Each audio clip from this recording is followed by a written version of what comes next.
This is the story of a man named Stanley. Stanley worked for a company in a big building where he was employee number 427. Employee number 427's job was simple. He sat at his desk in room 427 and he pushed buttons on a keyboard.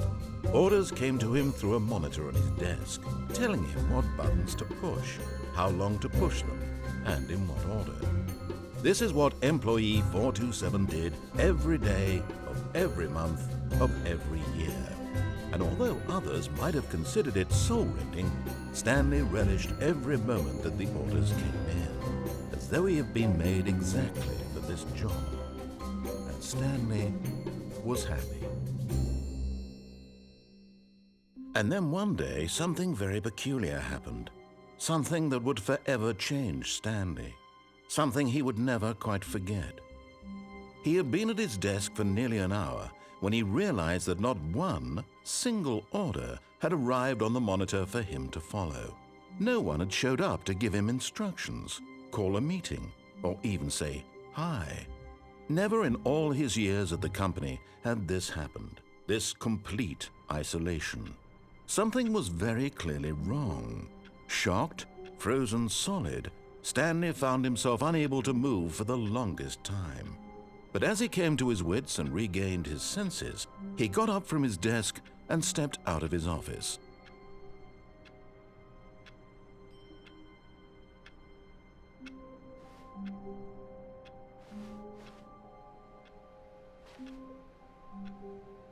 All of his co-workers were gone. What could it mean? Stanley decided to go to the meeting room. Perhaps he had simply missed a memo.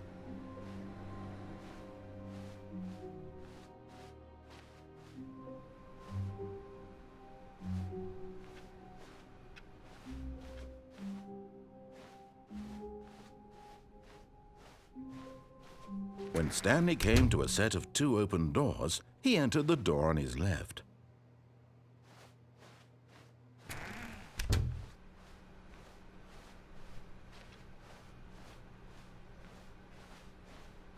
Yet there was not a single person here either.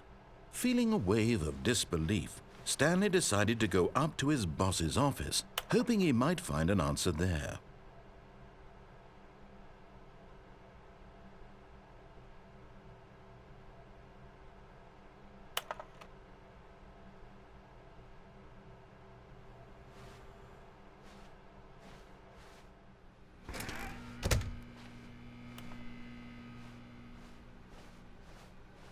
Coming to a staircase, Stanley walked upstairs to his boss's office.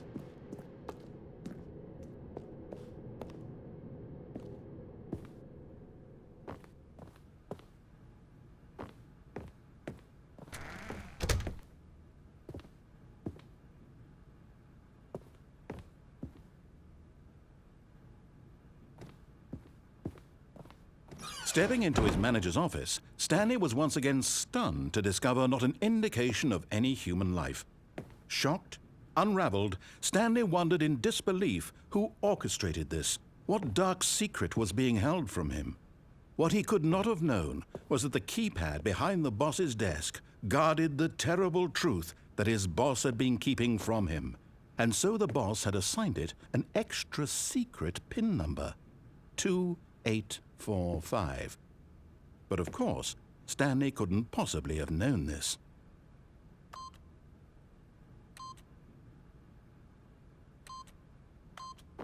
Yet incredibly, by simply pushing random buttons on the keypad, Stanley happened to input the correct code by sheer luck. Amazing. He stepped into the newly opened passageway.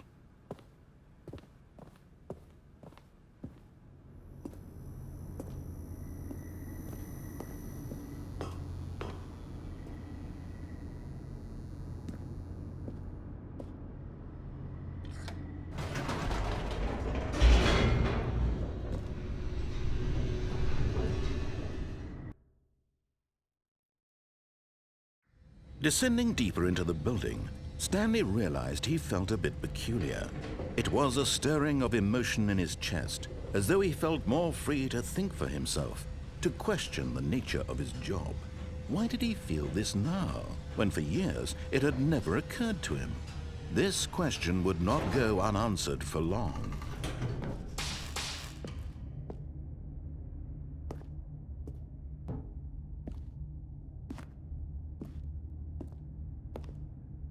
Stanley walked straight ahead through the large door that read Mind Control Facility.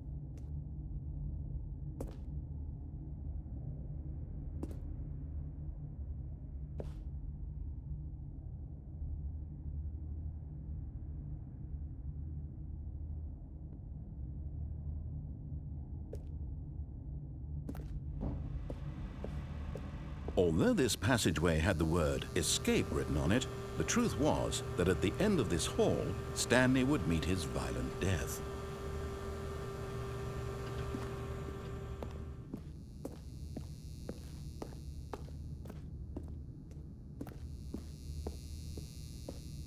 The door behind him was not shut. Stanley still had every opportunity to turn around and get back on track.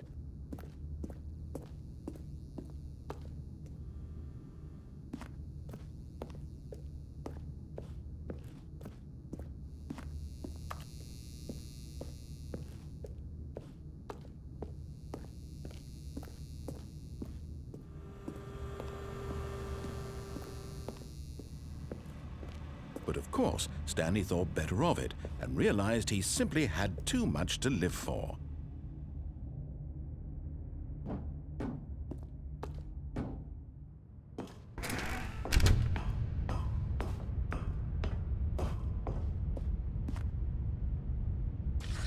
The lights rose on an enormous room packed with television screens.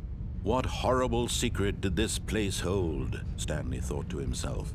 Did he have the strength to find out?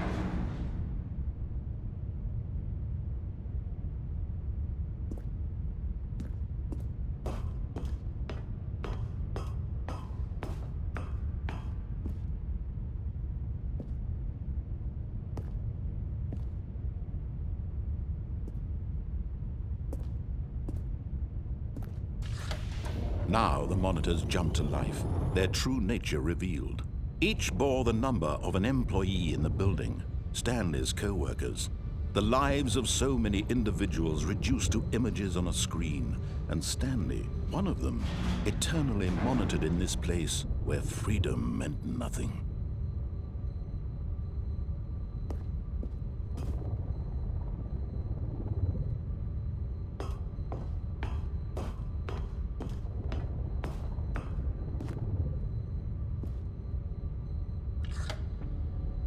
This mind control facility, it was too horrible to believe. It couldn't be true. Had Stanley really been under someone's control all this time? Was this the only reason he was happy with his boring job? That his emotions had been manipulated to accept it blindly? No, he refused to believe it. He couldn't accept it. His own life in someone else's control? Never! It was unthinkable, wasn't it? Was it even possible? Had he truly spent his entire life utterly blind to the world?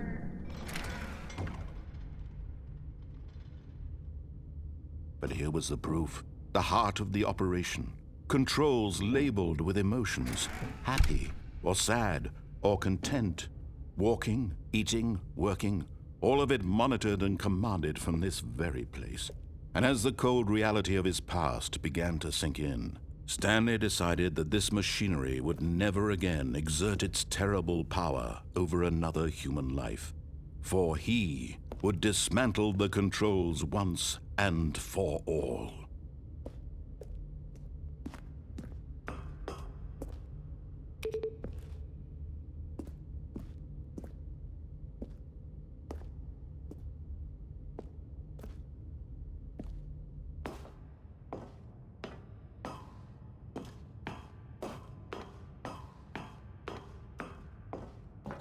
And when at last he found the source of the room's power, he knew it was his duty, his obligation, to put an end to this horrible place and to everything it stood for.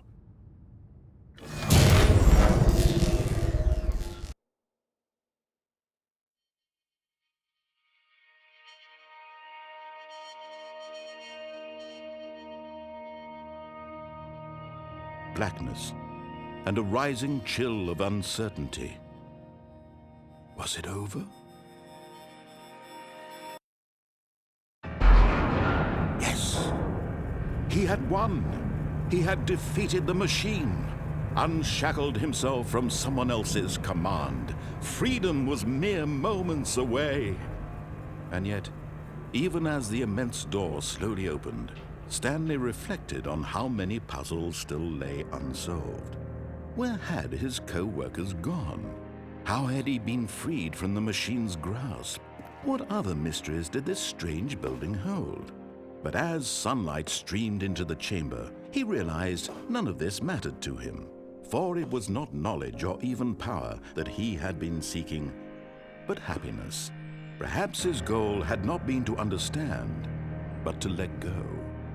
No longer would anyone tell him where to go, what to do, or how to feel.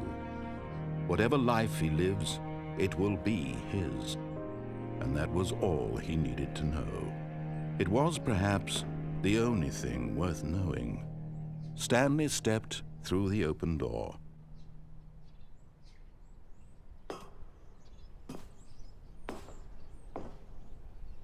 Stanley felt the cool breeze upon his skin, the feeling of liberation, the immense possibility of the new path before him. This was exactly the way, right now, that things were meant to happen. And Stanley was happy.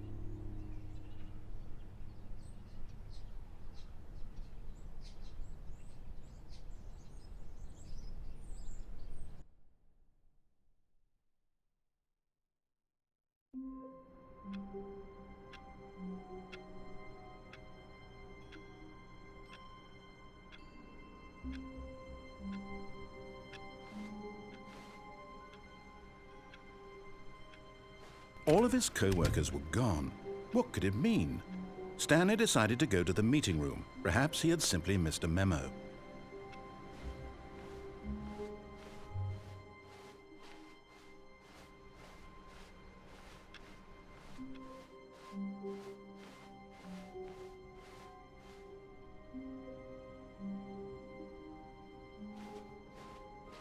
When Stanley came to a set of 2 open doors, he entered the door on his left.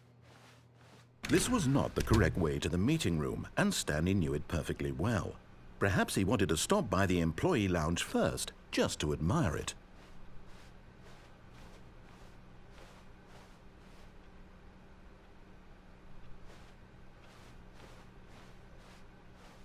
Ah, yes, truly a room worth admiring. It had really been worth the detour after all, just to spend a few moments here in this immaculate, beautifully constructed room. Stanley simply stood here, drinking it all in.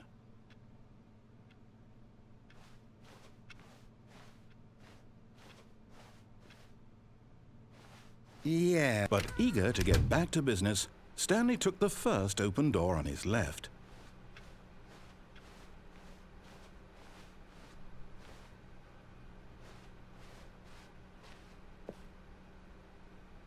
Stanley was so bad at following directions, it's incredible he wasn't fired years ago.